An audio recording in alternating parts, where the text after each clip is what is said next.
안녕하세요. 오늘은 2021년 9월 사이언스에 게재된 전고체 배터리에 대해 알아보겠습니다. 황화물계 전고체 배터리인데요. 실리콘 음극을 사용하여 상온에서 500사이클 정도의 상당한 수명을 구해냈습니다. 해당 연구는 UCSD 잉실리먼 그룹에서 나온 논문인데요. 실리먼이 작년 시카고 대학으로 옮긴 것으로 알고 있습니다. 그리고 국내 AG 에너지 솔루션 연구원분들이 참여하여 공동 연구한 결과입니다. 2021년 9월 24일 사이언스에 게재된 날에 거의 모든 국내 언론사에서 해당 연구 결과가 보도되었는데요. 이런 기사들을 보면 언제나 그렇듯 상용화가 코앞인 것처럼 느껴질 것 같습니다. 자극적인 제목 하나만 꼽아보자면 머니투데이의 AG 엔솔 도요타 제쳤다. 참 눌러보고 싶게 제목을 지었네요. 할 말이 많지만 넘어가도록 하겠습니다. 다른 기사 내용을 조금 더 살펴보자면 해당 연구는 여러 기사에 보도되었듯이 AG 에너지 솔루션의 오픈 이노베이션을 통해 연구 협업을 하는 방식으로 진행되었고요. 그리고 AG 에너지 솔루션 임원이 차세대 배터리로 전고체 배터리가 가장 유망하다고 했더군요. 불과 몇 년 전까지는 리튬 황전지로 무인기까지 띄우면서 언론 홍보를 열심히 했었는데 역시나 상용화는 쉽지 않은 것으로 여겨지고 그 시기를 조금 더 미룬 것으로 보입니다. AG 에너지 솔루션은 IPO도 나름 성공적으로 하여 국내 시총 2위까지 등극했는데요. 그에 걸맞게 좀 더 제대로 된 차세대 배터리 로드맵을 공개했으면 하는 바람이 있습니다. 이번 연구 결과는 사이언스지에 게재되었는데요. 누구나 무료로 다운로드하여 볼 수 있는 점 참고 바랍니다. 그럼 논문을 살펴보도록 하겠습니다. 황화물계 전고체 배터리에서 거의 빛을 보지 못했던 실리콘 음극을 사용한 점이 매우 흥미롭습니다. 실리콘 음극을 연구하시는 분들도 많은 관심을 가질 것 같습니다. 심지어 실리콘 음극을 사용하면서 카본 도전제도 배제했습니다. 소재단에서 또 다른 특징으로는 양극을 건식 공정으로 제작하여 사용한 점입니다. 그리고 상온에서 500사이클 정도를 구현했습니다. 황화물계 전고체 배터리에서 이 정도 결과를 보여준 것이 상당히 이례적이고 임팩트 있었습니다. 주저자는 잉실리먼 교수와 그 랩실의 제자인데요. 아마 이 일저자분은 학위를 이미 취득하고 다른 곳으로 간 것으로 알고 있습니다. 그리고 가운데 쪽에 한국 이름들이 보이는데요. 이분들이 AG 에너지 솔루션 소속입니다. AG 에너지 솔루션이 공동연구로 참여하여 해당 결과에 대한 그런 디테일한 기술까지 공유했을 것으로 예상됩니다. 해당 연구에서는 황화물계 고체 전해질 베이스에서 실리콘 음극을 효과적으로 활용한 것이 가장 주목을 끌었다고 생각합니다. 기존의 액체 전해질 기반의 리튬이온 배터리에서 에너지 밀도를 올리기 위해 현재 그라파이트와 실리콘의 하이브리드한 음극이 최적화되고 있는데요. 그동안 많은 연구에서 나노 사이즈의 실리콘 소재를 다루어 왔으며 카본과 바인더가 들어갔습니다. 전고체 배터리는 부피 변화에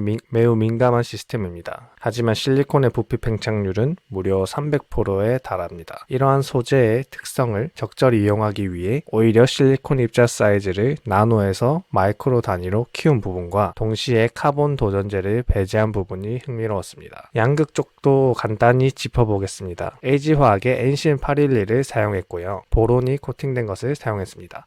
황화물계 전고체 배터리는 양극 활물질과 고체 전해질 간의 부반응이 상당히 심각합니다. 이를 완화하기 위해 보통 양극 활물질 표면에 LNO, LBO, LGO 등의 물질을 코팅합니다. 이번 연구에서는 LBO가 코팅된 NCM811을 사용한 것입니다.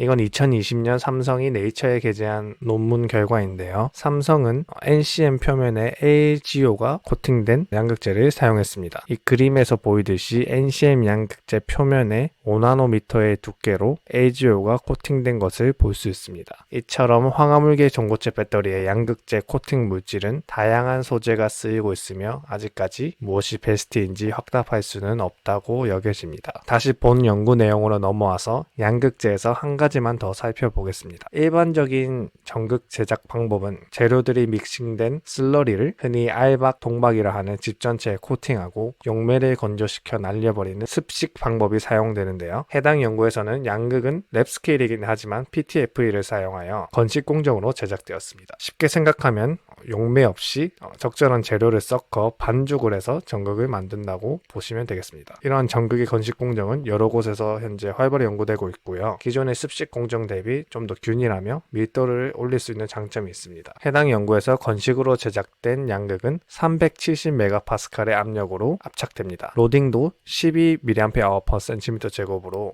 굉장히 높은 편이고 두께도 240μm로 상당한 후막입니다. 이런 전자현미경 이미지에서 볼 수 있듯이 양극과 전해질이 잘 분산되어 그런 리튬이온이 이동할 수 있는 네트워크 형성이 적절히 형성되어 있는 것으로 보입니다. 그리고 집 전체는 카파를 썼는데요. 해당 연구가 언제부터 진행되었는지는 정확히 모르겠지만 사실 현재 황화물계 전고체 전지의 집 전체는 서스를 사용하는 추세이긴 합니다. 이런 동박을 쓰면 장기 사이클에서 쉽게 부식이 발생합니다. 심한 경우 동박의 형태를 알아볼 수 없는 정도입니다. 황화물계에서 동박의 부식이 이렇게 심함에도 불구하고 사실 꽤나 사이클이 잘 구현되는 것도 맞습니다. 해당 연구에서도 500사이클까지 구현했으니 아마 굉장히 부식이 일어났을 것으로 추정되고요. 하지만 이 정도 사이클까지 구현하는 데에는 동박도 크게 무리가 없다고도 볼 수 있습니다. 다시 잠깐 삼성의 결과인데요. 삼성 같은 경우에는 그림에서와 같이 음극 집 전체로 서스를 사용하고 있는 모습입니다. 이것도 삼성의 결과인데요. 해당 논문에서는 카파는 황화물과 반응한다고 언급을 했고요. 동박이 부식되는 사진도 왼쪽 위에서 볼 수 있습니다. 수명이 늘어날수록 이런 부식이 훨씬 심해서 카파는 사실상 황화물계 전고체 전지에서 적절치 않다는 의견이 많습니다. 본 연구 내용의 디자인과 메커니즘에 대해 간략히 설명드리겠습니다. 지금까지 설명드린 재료들 보론이 코팅된 NCM811과 황화물계 전해질, 마이크로 크기의 실리콘 음극과 동박으로 구성되어 있습니다. 처음에 이 그림을 보고 가장 궁금했던 점은 고체 전해질 입자 사이즈의 하이브리드 유무였습니다. 그림을 보시면 고체 전해질의 입자 사이즈가 작은 것과 큰 것이 확실히 구분될 정도로